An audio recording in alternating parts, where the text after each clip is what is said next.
Thank you very much for joining me tonight or this morning there, JK. How you doing, mate? All right. How are you? I'm really good. Thank you very much. I'd love for you to talk to me about what physicality has meant to you over the years, from high school football player to art house Oscar winner. I'd love to know at what point physicality and training came back on your radar once you were done with football. Well, there was kind of a fair amount of back and forth over the years, but honestly, I didn't get serious about fitness again until really about 15 years ago. I had gotten very heavy and out of shape for the kind of the second time in my adult life, and my wife introduced me to a woman named Dana Perry here, Perri, here in L.A., where I am right now. And started working with her and lost 54 pounds in the year that I turned 54, and I've tried not to look back since then. I still work out with Dana when I'm in LA, and I have my guy Charles Cooperman in New York, and now when I go up and down in terms of fitness, it's just up and down a little bit instead of completely falling off the wagons. The range is tighter, right? Yeah, exactly. Yeah, 6 or 7 pounds instead of 55. Yeah. Yeah. How do you I actually prepare went for? from Please. I went from 250 pounds, but yeah, about 15 years ago, and there was very little muscle involved in that 250 pounds, and that was something I had done on purpose for a part that a director wanted me to be a fat piece of poop for, and I stupidly agreed, and then got very fit, for an older guy working out with Dana, and then a few years later, I was playing a couple of emaciated characters in a row, and worked out with my pal Aaron Williamson, AaronWilliamson.net, and who's an amazing trainer also. And we got me down to 154 pounds.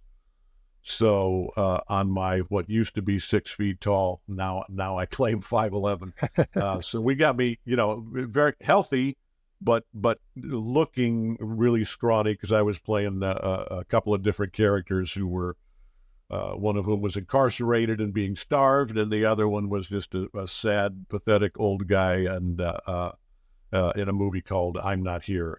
So the 96-pound range, those days are over. Now we're talking about a 6-pound range. Yeah, you shrunk it. You shrunk it right in there. Yeah. Yeah. How do you prepare for roles where strength, physicality, and a real screen presence are a necessity? Kind of talking specifically about your upcoming film, Red One, because I know some behind the scenes shots from the films have gone really viral and people are going absolutely insane over the shape you're in right now. So how did you prepare for that role?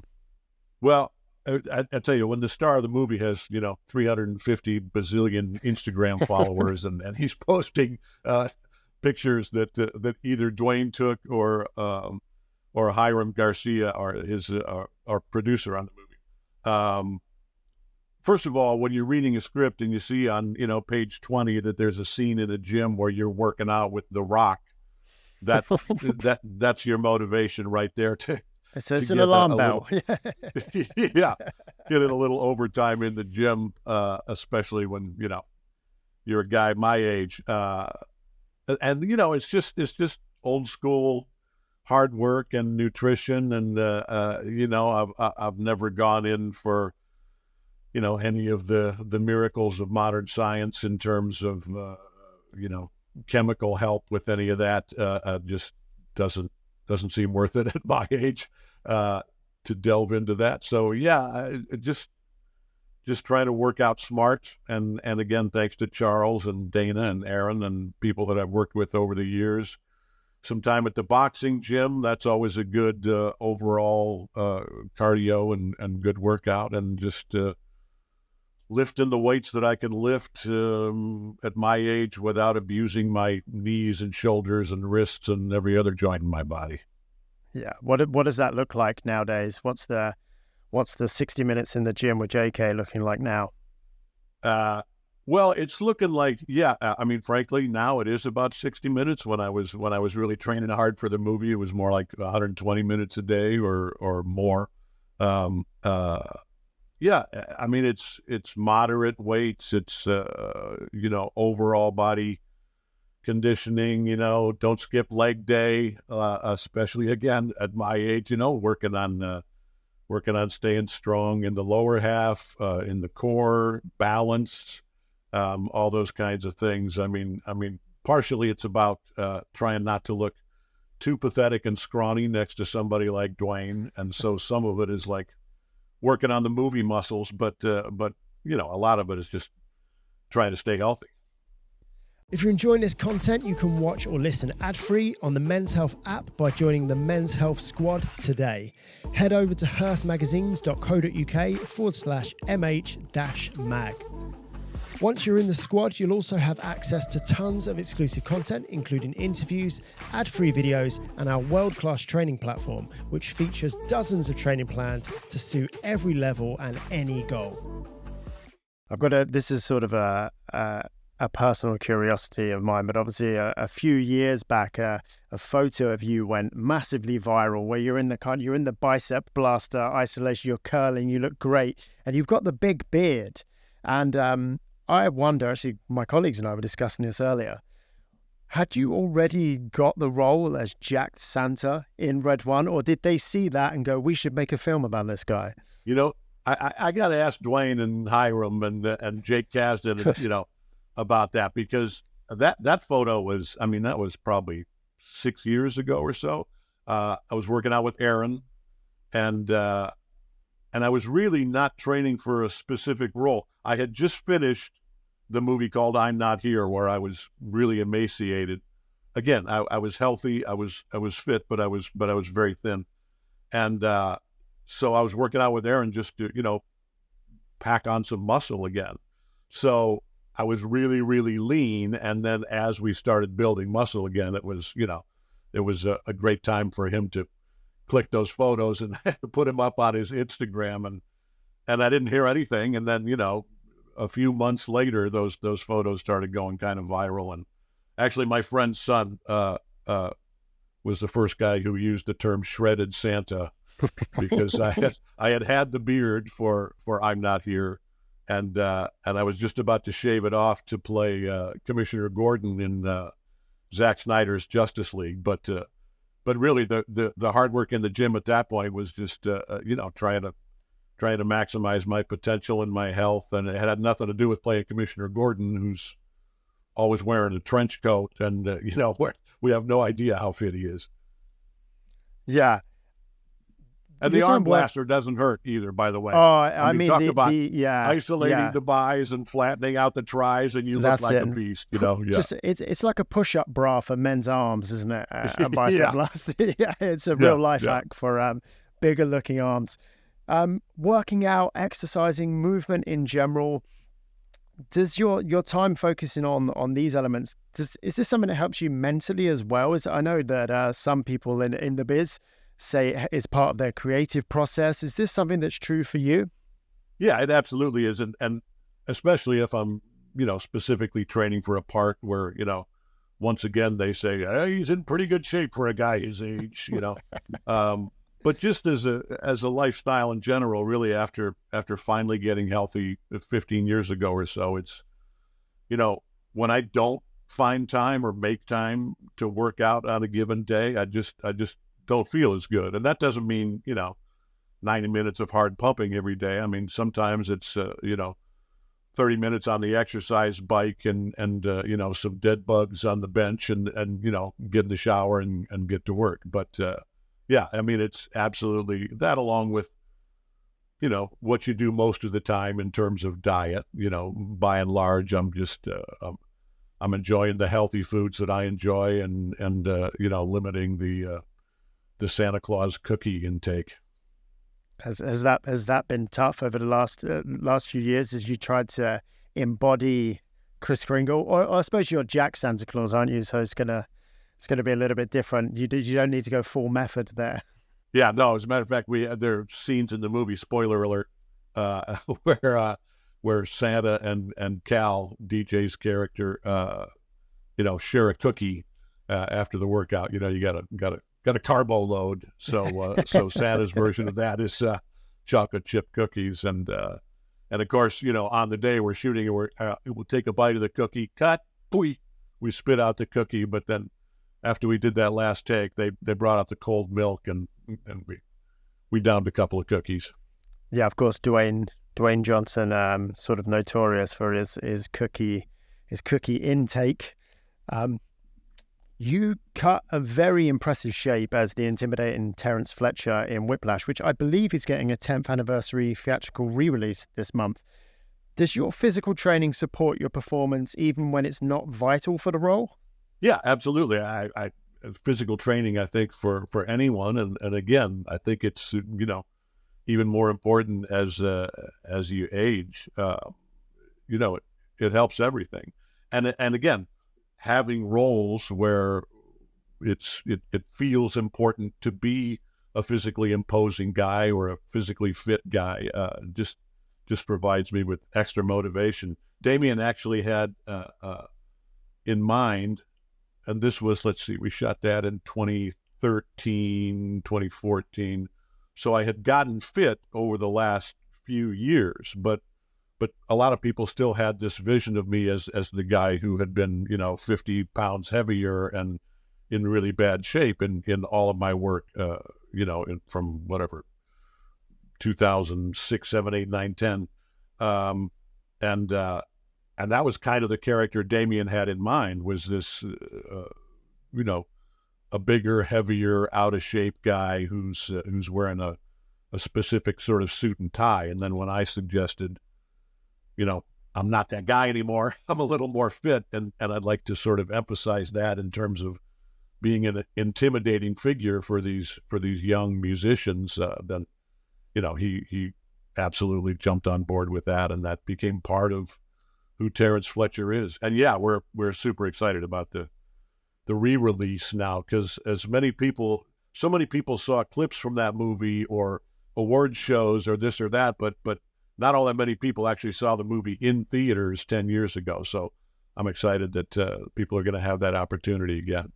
Yeah, that's amazing. There are so many kind of cult classics that I, from even my youth, from growing up, that I'm like, man, I wish they would, at the 20, 30th, whatever his anniversary, I'd love the opportunity to see that in theaters. And that was a really interesting point. I'm glad I heard that, because now I'm just kind of imagining Whiplash, and your character was such an important, the imposition, the imposing, the intimidation of your character was such an important part. I'm now like running the algorithm of having essentially, effectively J. Jonah Jameson starring in Whiplash, and I just can't see it being quite the same. Well, and it was a challenge on the, so many levels, because Miles had always had, Damien had Miles Teller in mind to play Andrew Neiman, and then when he saw us, together on set for the first time, I mean, Miles is, he's got a good 3 inches on me, and Damien had told him not to be in particularly good shape for the part because he was trying to de-emphasize. I mean, as we know, Miles is, now he's a big hunky, Hollywood movie star with the baby oil on his biceps and Top throwing Gun. footballs on the beach. Yeah. So it was, for us to play those two characters, and Miles is 3 inches taller than I am, and obviously a young and fit guy. That was there was a lot of acting required by both of us. This is a really sort of nerdy question here, if you don't mind indulging me. You voice Omni-Man in the series Invincible. Now, obviously the series is animated, but your character is this larger-than-life, superpowered dude that has the power to literally punch planets into submission. Did you lean into your physicality, your training to tap into that sort of power? Or is this the kind of advantage of being an Oscar-winning actor that you can just pretend? Well, yeah, a little bit of both. I mean, just having gotten back into a healthy overall lifestyle, I think sort of contributes to everything. And I actually do think that it does, because they had come to me originally and offered me a different role when they were first putting that show together. And I I didn't even know the source material because I'm not all that plugged into pop culture. But obviously, In your Robert defense, it Kirkman, was fairly niche at the time. Yeah. Yeah. no, and now it's it's what it is. But I think then when they came back to me and offered me the role of Nolan, I mean, I've never really asked this question, but I can't imagine that wasn't a part of the thought process there. Even if it was just subconscious, was the images of me in the last 10 or 12 years playing more fit characters on screen. Yeah. I mean, I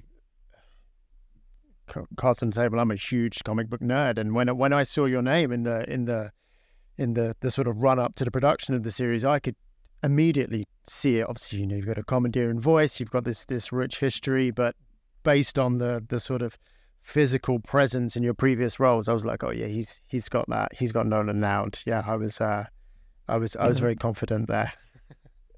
Yeah, and that's thank you. That's been quite a journey too. I mean, obviously I at least had no idea it was going to have the impact that it's had, and it's been a real treat to do. First of all, to be able to record some of those scenes together live with Stephen Yeun and Sandra Oh and some of the other actors, and just to be on this what is now a 3-season journey, and knock wood, there'll be more. Yeah, it's only just dawned on me actually that you really have played some of the most iconic comic book characters in fiction, haven't you? Well, I mean, J. Jonah Jameson, really sort of kicked off the whole thing, and thank you again, Sam Raimi, for that. Those movies have been a real treat, and those, whether it's that or whether it's something very different stylistically, like Invincible, I feel like my job, whether it's animated or live action, is to try to help that character jump off the pages of the comic books or the graphic novels and into people's faces. Your co-star in Red One, as we've already touched on, is DJ Dwayne Johnson. What was your experience like with DJ? Did you manage to get in the gym with him at all? Only the on-camera gym with DJ. I had just before that, I've been doing a film with Mark Wahlberg, another obviously genetically gifted fitness freak. But there's always working with somebody like DJ, who first of all is such a like open and generous, kind-hearted guy to work with, and an inquisitive, conversationalist, really a fascinating guy. One of the things that that we talk about, and I'm sure that everybody wants to talk about with him, is training stuff and nutrition and this and that, and so yeah, I definitely picked up some tidbits from him. If you're enjoying this content, you can watch or listen ad-free on the Men's Health app by joining the Men's Health Squad today. Head over to hearstmagazines.co.uk/mh-mag. Once you're in the squad, you'll also have access to tons of exclusive content, including interviews, ad-free videos, and our world-class training platform, which features dozens of training plans to suit every level and any goal. So, as you just mentioned, Mark Wahlberg, you were in Terminator Genesis, I think I'm right in saying, with Arnold Schwarzenegger, who's fairly big in these circles. Yeah. Do you think Arnie could still hold his own in a workout with DJ? Well, I haven't seen Arnie in a few years. So the Arnie that I worked with a few years ago, he could hold his own with anybody on the planet. Yeah, I don't think he's ever lost a step. Yeah. Yeah, Mark Wahlberg too, man. Mark Wahlberg's always been a big icon in this scene, right? Kind of a bit more subtly, but yeah. Yeah, he's a beast, and his workouts are legendary. And he's just one of those guys that doesn't need sleep. Unfortunately, I like my 8.5, 9 hours. So I'm not up at 4 a.m. spending 3 hours in the gym. Yeah. A few rounds of golf in the gym. I think that's the notorious Mark Wahlberg Yeah. 4 a.m. morning routine. JK, I've got a round of quickfire questions to finish up for, just to try and deliver some actionable wisdom to our followers. So just first thing that pops into your head, Okay. what are your go-to tracks to listen to in a hard workout? Jimi Hendrix, Motown, the Four Tops, Emerson, Lake and Palmer. Nice. Four Tops is it's good. my generation, right? Yeah. If you could hit a workout or head out on a run with anyone, alive or dead, who would it be? Well, DJ. I mean, he's the guy. Surely you could just pick up the phone, right? Yeah. Yeah. Well, the other one is that I recently had the chance to work out with, and I like an idiot, I didn't make it fit into the schedule, was Clint Eastwood. Because there was one day when we were shooting in Georgia, and I got the text too late about, hey, you want to come join Clint in the gym? And I was like, oh man, Imagine, I'm out eating lunch, and I could have been in the gym with Clint. What were you guys shooting? It's a movie called Juror Number 2 that's coming out soon. Yeah, never misses Clint, does he? Never misses. He's talk about legend, yeah. Yeah. If you could only do one exercise for the rest of your life, what would it be and why? Dead bugs. It just became, actually Charles Cooperman was the one that introduced me to those, and obviously, fitness freaks, know what that exercise is, but it's such a good, especially if you do some dumbbells for your arms. It's just such a great overall body exercise, and you can do it, and still protect your back and everything. And really more and more I've learned over the years, something that my wife, who was a dancer, has always known, core. It's if you got a strong core, you can protect your back and everything else will follow. What's your favorite meal? Well, now we're going to be falling off the wagon because I love some salmon, some broccoli, some brown rice, sweet potato. I mean, fortunately I really enjoy eating lots of healthy foods, but a double fat burger with cheese and some skinny fries, and then chase it with a chocolate chip cookie. I mean, I'm not going to lie. Every once in a while, I indulge myself in that. Beautiful stuff. You can hop in a portal, you travel back in time, and you can talk to a 16-year-old Jonathan Kimball Simmons, but the portal is going to close in 30 seconds. What are you going to say to him in that time? It's going to be fine. You're going to be okay. Life is going to throw stuff at you. Roll with the punches. Be kind to people. Love everybody. Love yourself. And just try and enjoy what's going on. Very, very important stuff in there. Do you think you would have listened to 16? I hope some of it would have seeped in, Yeah. As much as anybody listens at 16. Yeah, this is what I always wondered. That's a secondary question for me. What's next on the horizon for you? I got a bunch of movies coming out this fall, so a lot of press, but I'm excited I'm heading to Iceland in a few weeks to do a movie called Reykjavik, where nobody is particularly fit and we all wear suits and ties. It's about the Reagan-Gorbachev summit in 1986 in Reykjavik. And I'm working with Jeff Daniels and Jared Harris on a script by Michael Gunn, and lots of sitting and talking. So it'll be a little bit different from Red One. Just one quick follow-up question, because that's just sparked something in my head.